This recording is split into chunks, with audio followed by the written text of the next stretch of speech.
Like my mom used to say, get that mess cleaned up. I have finished basically with this side of the chassis. I'll remove this tape here. There's a couple things I'll have to finish up, obviously, when I put the transformer back in.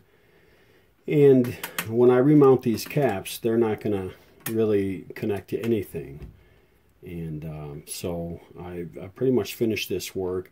This capacitor here, I've set it up so that when I bring this can cap in, it will rest against this capacitor, and I'll put a little dollop of glue to kind of stabilize this, because you never want to leave these hanging by their leads. You know, I say hanging by the threads. So I'll take care of that. Obviously, the ones that I left in there that were original are good. Like if you look at these two dog bones, they're good. I talked about those before. This dog bone is good. But basically, I've replaced everything, every component, every cap, every resistor, except for those couple. Now, I am working on this section down here. So I've got some really nasty stuff to take care of down here. I've already replaced a couple of components. This here I didn't have the right resistance, but two in parallel handle that just fine. I tried to not do too much of that, but when you don't have the right one, you don't have the right one, and these come up within 500 ohms of the right number, so I'm good there. I'll go ahead and replace this crap here. I'll fix this down here. So I've got lots of little things to take care of. There's lots of places, like I didn't remove the solder here, and I didn't remove the solder down here either. These are just nasty. So you can kind of see what I'm talking about. There was never any solder put there, and no solder there as well. So I'll have to fix that. I'm sure I'll find other things like that.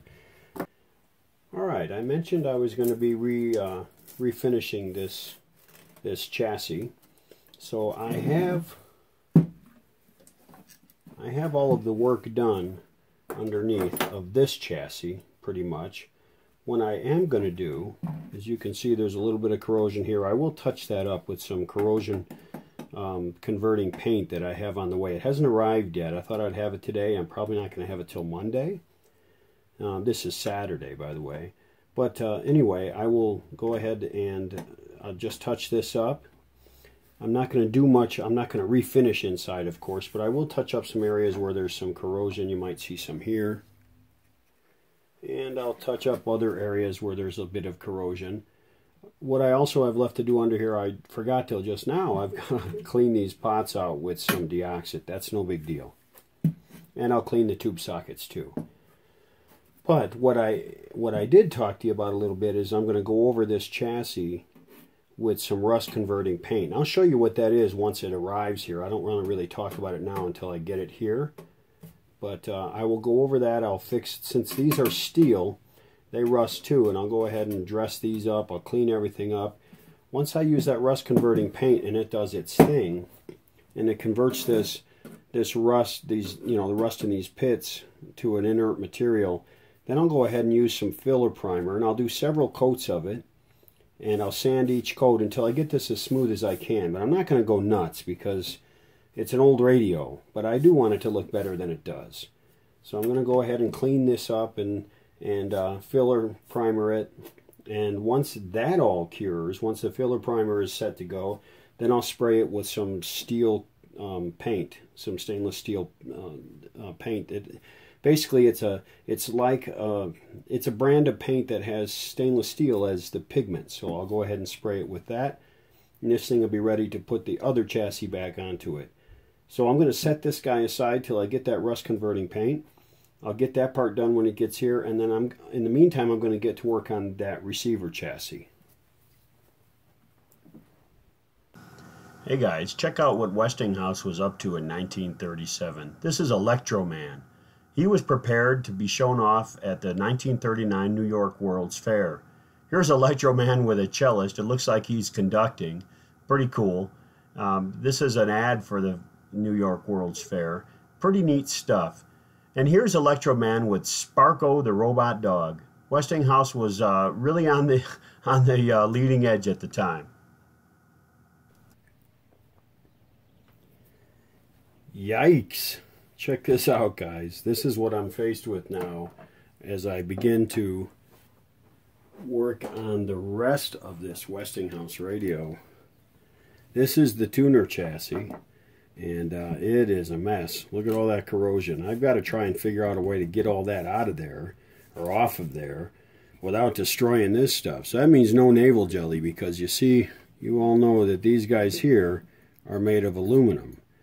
You do not want to hit these guys with navel jelly. And there are other parts on here that I just don't want navel jelly to get anywhere near.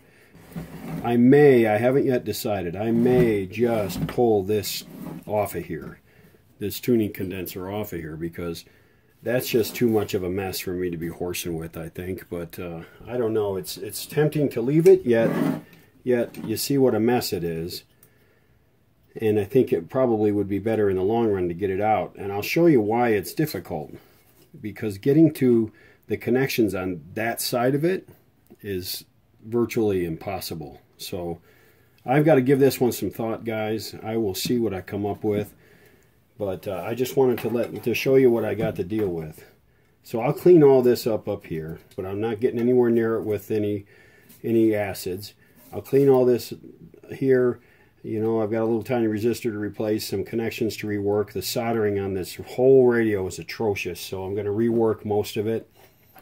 You know, I'll probably paint this bracket if I take it apart. If I'm going to go that far, I might as well just take this whole bracket apart and paint it so it looks good too. I mean, I would like a bit of a wow factor when this guy looks back in his radio. I've had this radio for a long time for a couple different reasons, and when he finally gets it back and he looks at this radio, I want him to know why he left it with somebody to work on. So I'm going to go ahead and get all of that done, and I will show you as I go. This is like doing a whole second of radio. When you got a chassis, a tuner chassis that's this thick with stuff, it really is just another radio.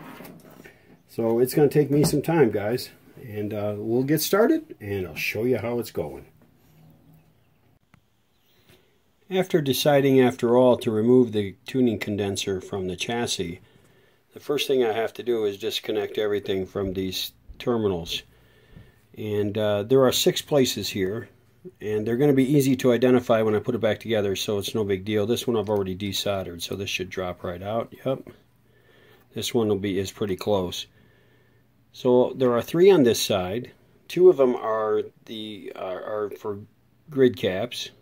The front 2, there's the front that way, and there are 3 ground straps on this side here. They'll be easy. I'll just melt the solder away right here, especially with my new soldering iron, my new soldering gun. That should be pretty easy. Melt that away there, and then unscrew the tuning condenser right there, and there is another screw right under there. I don't know if you can, I hope you can see that. Alright, then I'll lift this off. This drum here will come off of the tuning condenser by removing that screw, I believe. I haven't done it yet, but let's see. I'm going to be real careful about that because I do not want to jack up this clockwork at all.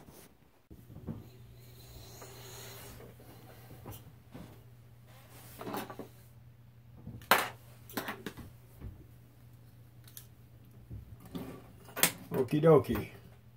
There's a bolt right in here, right in there, that if I loosen that, I believe I'll be able to take this whole drum assembly off, and I'm going to give that a try right now.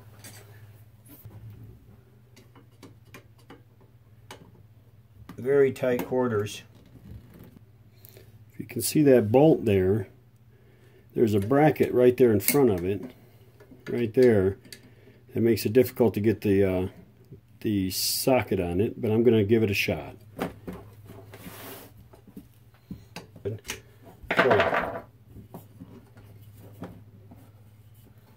that won't be the only thing, though. I guess I should have seen that.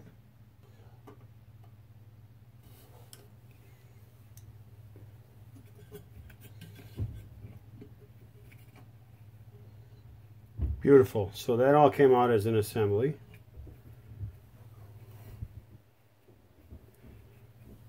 let me right away put this screw back in the hole where it resides. Best way I know of to not lose a screw.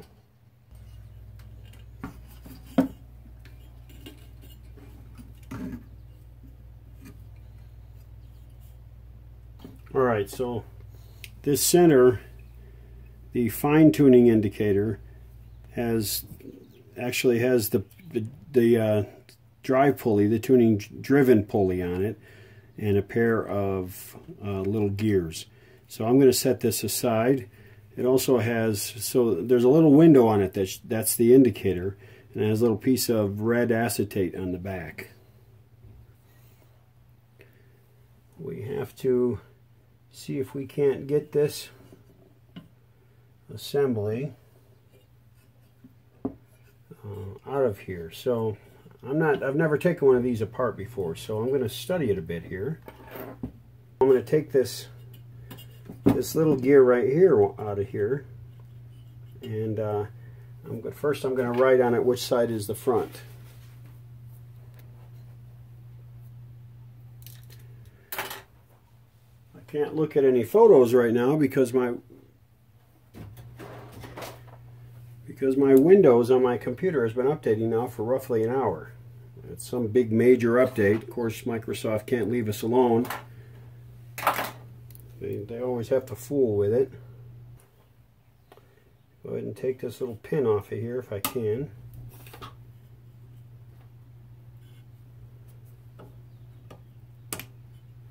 Just pops right off, straight up, or straight toward you. Alright, it's kind of a goofy looking little pin.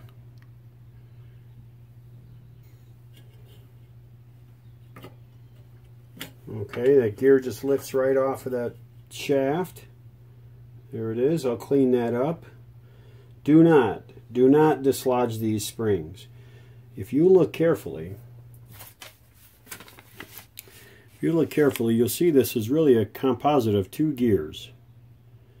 Alright, and those gears are allowed to move relative to each other. Let's see if you can see that. See that? See how the springs compress? And well, what that does is that takes up backlash. That takes up,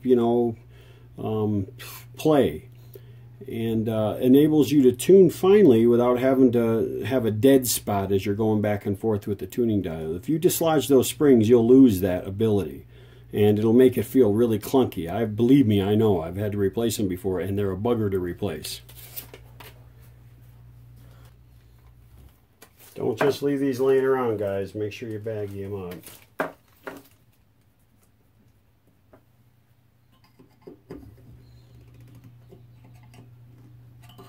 Once you loosen that, remember I loosened that bolt on this drum. Once I start to work it loose, it'll actually come off pretty easily, as you can see. You have to do a little bit of persuasion, but be careful not to scratch things up. There. And you see it leaves behind that shaft that center piece rides on. Of course, that screw blocks this from coming off, so I have to remove that screw again. Lift that drum off of there. We'll look at that in a minute. I'm going to put that screw back on. The beautiful part about this is now this bracket is nice and clean, and I'll be able to remove the wings from this bracket and paint them, and they'll look really good.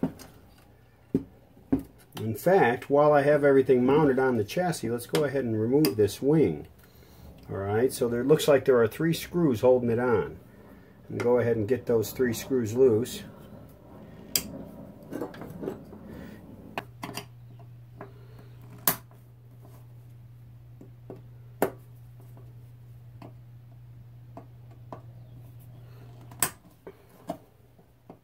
Alright, let's see what's loose when I do that. Okay.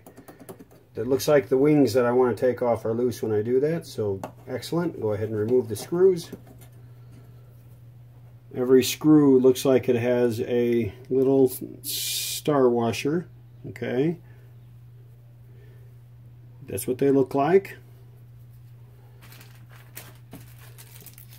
I put them in a small baggie, which I will then put inside the big baggie with this bracket.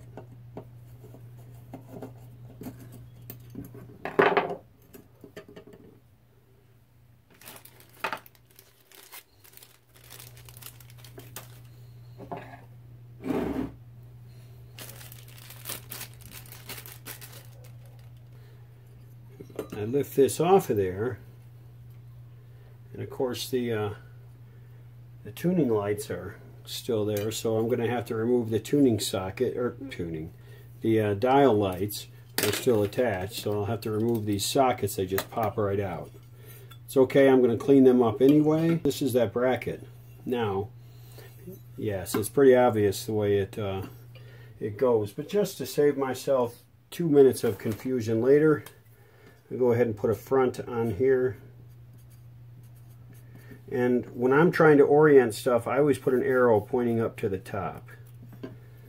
And I know what up means. I know that that arrow represents up in my work, so that way it's all, you know, again, it might be a couple weeks before I put this back together. And I have the photograph of it, so when I paint it, I'm not worried about painting over it. Just so I have it in the photograph. Okay, so now we've got a bare tuning condenser, which is really cool. But I still want to get this off of here because I want to clean this chassis, and I want to clean it with some strong stuff, and I want to paint it, and I want to be able to paint under there without messing this up. And it'll enable me to get this tuning condenser nice and clean anyway. So now that I've got all the junk out of the way, and I've got it all disconnected, so I disconnected all 3 wires here and disconnected all 3 ground straps here, I will go ahead and unscrew 1 screw up front, 1 screw in the back. These are 1/4 inch hex head screws, so I can use a driver to get those loose. It's a little bit safer to use a driver, and I should be able to lift this right off. I like screw heads that are hex because then I have 2 ways to get it loose. One is with the screw and the other one's with the driver. So you never know, maybe you round off the hex head with the driver and you still have the screws to work with. Now, it doesn't look like this is position adjustable, so I would normally have marked it and I just now remembered that, but it's not position adjustable anyway, so I'm not going to worry about it. Let me put the screws in the baggie. They're 2 basically sheet metal screws, and that's what I mean by the hex head. Put them in a baggie, and they'll go in with the condenser. Now, even before it's clean, I baggie everything, because if something breaks loose or falls loose from this thing, if it's in a baggie, it'll be contained. There we go. Beautiful, guys. Alright, so nothing to this. Now it's pretty stiff, and it's all gummy. It's nasty gummy. Alright, so we'll put it aside. When I clean that, I'll show you what I do with this one, because this one's pretty dirty. Always, always, always, always mark every baggie. I don't care if you think it's going to be obvious, you mark it. Now I know what the part is, so I don't have to write tuning condenser, but I do have to write the radio it came from. And I'll just write the model number, WR-212. That way, if it gets mixed up with some other radio, I'm not trying to fit it on an old Zenith. Let's take a really quick look at this drum. This drum is an indicator drum. Basically, it's designed, instead of a dial needle, it uses this guy right here. And it's kind of like Philco in a way, in that it uses light behind and a slit in an opaque dial that moves, that indicates, on a Philco, the dial scale moves. On a Westinghouse, the dial drum moves. And it will follow, and the light will cast through the red here, through this red acetate, which I'll clean up, by the way, and will shine onto the numbers printed on the dial scale. There'll be one for shortwave, one for broadcast, and that's how, you know, there's no dial needle. In case you didn't notice, there wasn't a needle on this radio, and that's how we do that. I really like radios like that. I've worked on some Fairbanks Morse that are set up that way. Obviously, a lot of the mid-30s Philcos are set up that way, and I'm now learning that the Westinghouse WR-212 is set up like that. It's pretty cool. On the back side of this drum, of course, there's the hub, and there's that screw or bolt that I loosened. Here's another one of these clockwork gears, and you can see it's got the springs on there. So, and it sits a little bit, yeah, so it doesn't sit super tight in this drum. I don't know if that's good or bad. I'll have to sort that out. I'm not going to worry about it right now because it does bolt tight. It does bolt tight, I believe, up against the tuning condenser. But we'll see. It feels a little loose, and that makes me nervous. We'll see if that's going to make any difference. If it does, we'll have to fix it. Looks like there's a brass bushing here. I'll need to get that cleaned up, and then I'll find out.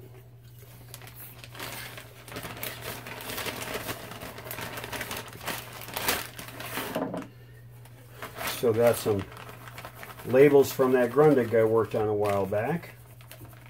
All right, WR-212.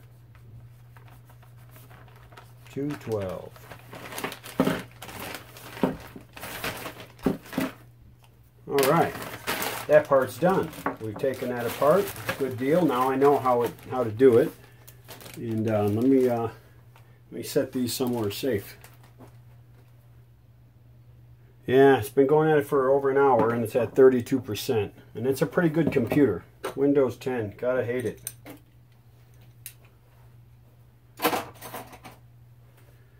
I'm still waiting for them boys at Microsoft to begin that 2-year vacation. And I'm not sure who it'll be a vacation for, them or us. But I'll tell you something, man. I'm getting tired of them fiddling with my computer. I absolutely detest that Microsoft made it so that I don't have a choice whether or not I do an update. They just push it out. I detest that. That should be my choice. It's my computer, and I already bought and paid for it. And I don't think that Microsoft ought to be able to do that to me. And I'll tell you something. I will be buying another computer at the end of this year. I like to be up to date, and I think I'm going to go Mac this time. I hear there's lots fewer problems with Mac that way. And I know there are some other issues. They're very proprietary, and maybe software is a little tougher. But I have limited software that I use anyway, limited numbers of software. And so far, I've checked all the software that I do use, including my editing software, all has a Mac version. So I'll probably be looking at a... They're a lot more expensive, but I'll be looking at a Mac at the end of this year, I think. Okay, so take a look at this guy, man. This is filthy. It's scary filthy. I haven't seen one this bad in a while, but it's not the end of the world.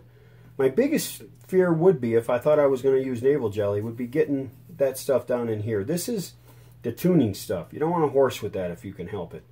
So I'm gonna clean it up with a wire brush. I'm gonna rough it up a little bit, and then I'm gonna coat it with that rust converting paint. I'll show that to you when it gets here. And then I'm going to go ahead and prime it and paint it, and it'll look real nice when I'm done. But for right now, it looks like hell. And we got wires going everywhere. I'm going to tape these buggers so they don't get caught on something and do some damage. And I will tape these out of the way. I don't need to be horsing with those while I work. But the really cool thing is now, I can take this chassis, and if I don't mind bending these wires a little bit, which I don't, really gently because it's solid copper, I can set that chassis right there and work on it like that.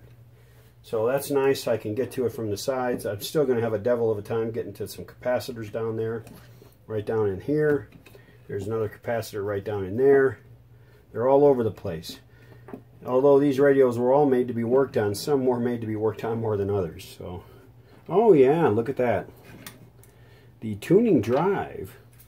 The tuning drive has a planetary just like a Philco. It doesn't seem to have a fine tune on it though. Oh, okay. It's got an inner and an outer knob. I've forgotten. So this is like a Philco. So this is going to have to come off, guys, to be taken apart and cleaned because it feels kind of stiff. So we've been through that before. We're going to do that again. You know, I might as well take this thing apart as far as I can take it apart right now. I'm not sure what this spring is all about here. Looks like it's a tensioner. I did a Fairbanks Morse that had a tensioner on it, and the trouble is this spring here is busted. It's worn out, corroded, whatever. So it probably, yeah, this probably had a hook on it that hooked onto the other side of this little deal right here. All right, and the cable would have gone around this little peg here and up to the other wheel, and this tensioner would always have a push that way to keep the right tension on the string. Because I didn't see there's no dial with a spring on it like you do on other radios, so I'm gonna have to get a spring for that, and I don't know, that's gonna be tough, but I'll have to see what I can come up with. But for the time being, let's take this bracket off of here. That seems to be a sensible thing to do. This arrangement is going to want to fall off when I remove these screws, so I'll have to keep my eyes on them. So what we have here is we have a screw. We have a screw with a spacer on the left, okay, and then we have a smaller spacer that this spring rides on the right, and it goes into the main bracket of this chassis. This doohickey right here is probably going to fall off when I disassemble it. And the way this spring is mounted, it's got a little U shape right here, and that U comes up over the top of this spacer. And this broken part here probably had another U on it that went back over the top of the spacer and hooked on here, I'll bet you anything. Let's get this thing off and put in a baggie.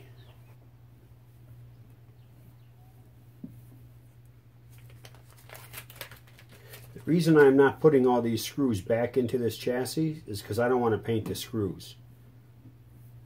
Oh, these are standoffs. I thought they were spacers. That's even better, because that makes it easier. It's less to lose. Drop this guy down in the baggie. It looks like this is captive on here. Oh, no, it's not. This slides off. You see how it's oriented. The peg on it comes toward you as you're facing the front of the radio, and you see the spring, as you're looking at it from the front, goes like that.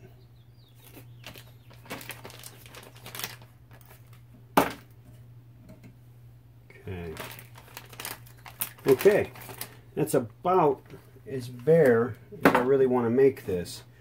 A little detent for the tuning mechanism, I think, or the band switch, I think I'll leave alone. It's a little bit tight.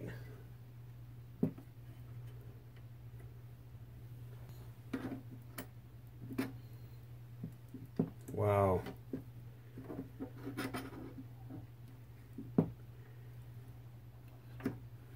It's a big wide detent though. That'll clean up nicely. No sweat there. Okay, so it is safe to set it on these section dividers. That's no big deal. Let me get these wires out of my way before I start cussing at them. Don't coil them too tightly. I might be able to save these wires. They don't look like they're cracking, and they're reasonably flexible. Alright. A little easier to manage. So before I do the refinishing on this thing, I want to go ahead and get the circuit work done. So we're going to turn this puppy upside down. And these are already bent, so I think I'll just leave it be and just lay it like so. I'll put a rag on there so that it's not hard surface against hard surface. Alright, there we go. Okay. 52% on the Windows update.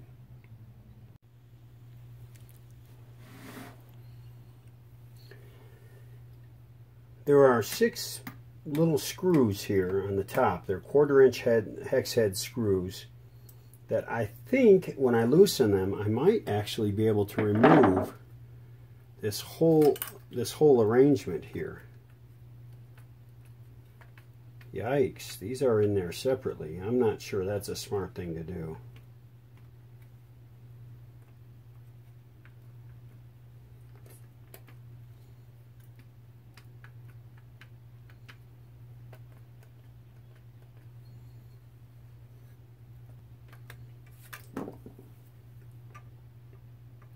Let me just tinker with this and see. I hope I'm not making a big mistake, but if I take my time, I should be able to back out of it if I get in trouble here. So this detent plate here needs to come loose because it's attached to the main chassis via these standoffs. Alright, so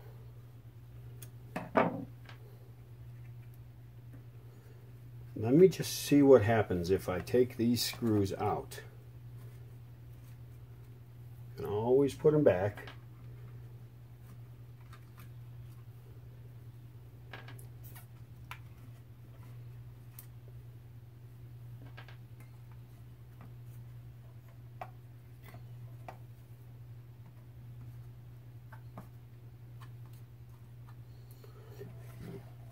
Okay, it appears that this chassis lifts off of here, or this chassis frame lifts off of here, but then there are tube sockets, so these things are going to be connected to something. Yeah.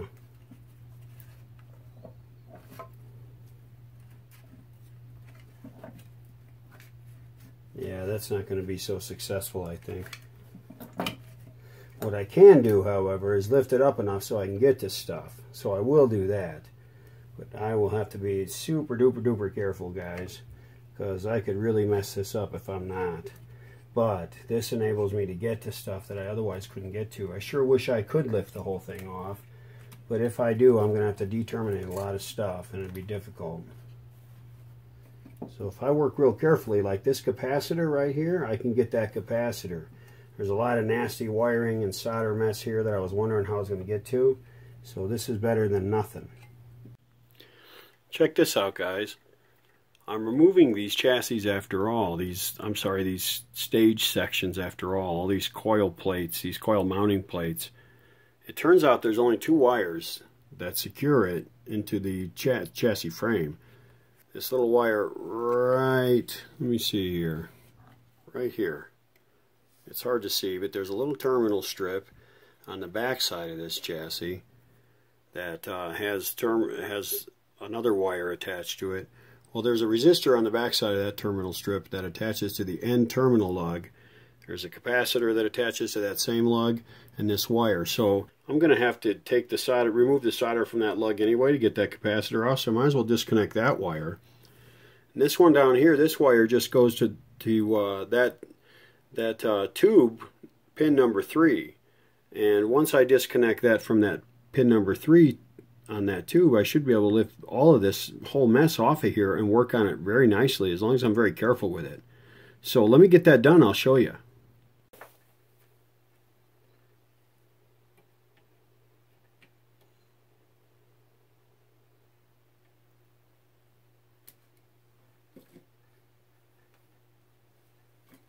Okay, it's one down. It sort of released itself. Let's see if this one will do the same thing.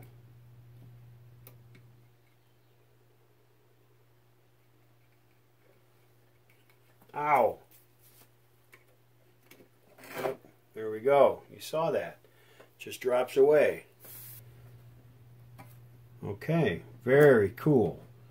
Alright, so now I'm going to set this aside. I'll deal with that dirty thing later, because I do not want to mess this up. This whole thing is held together with this band switch, otherwise it's loosey-goosey. So I'm going to have to be really, really gentle with this. It's not like going to break like an egg, but I'm going to be gentle. But look at what I just bought for myself. I can now get to this cap. Alright, I can replace that resistor with ease. I can replace that capacitor easily. And this is a big deal, look how filthy. You remember how filthy this radio is. I can clean this band switch section right there, that band switch section. All of them are easier to get to. So this is going to be a much better deal.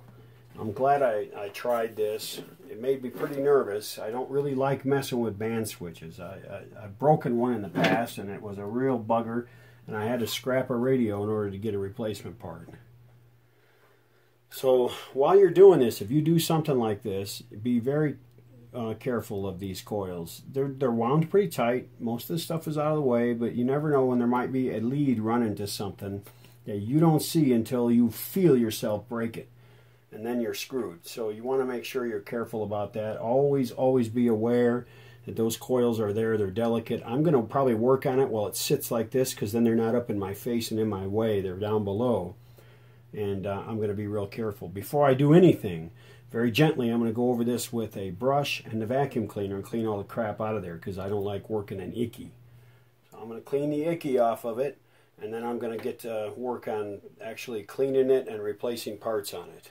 So, all right, guys, I don't think you probably want to watch most of that. It's pretty dull stuff, and I'll show you what I come up with after I'm done. So as usual, guys, I'm running long. I'm sitting at about 37 minutes now, and that's a little bit too long, so I'm going to cut this short. In the next video, I'll begin with showing you how I did on this mess of RF stages, and we'll go from there. Until then, I want to thank you for watching. This is Michael from your Western Outpost in Salt Lake City, and it is a Monday night, May the 22nd, 2017. So, once again, that's all for now.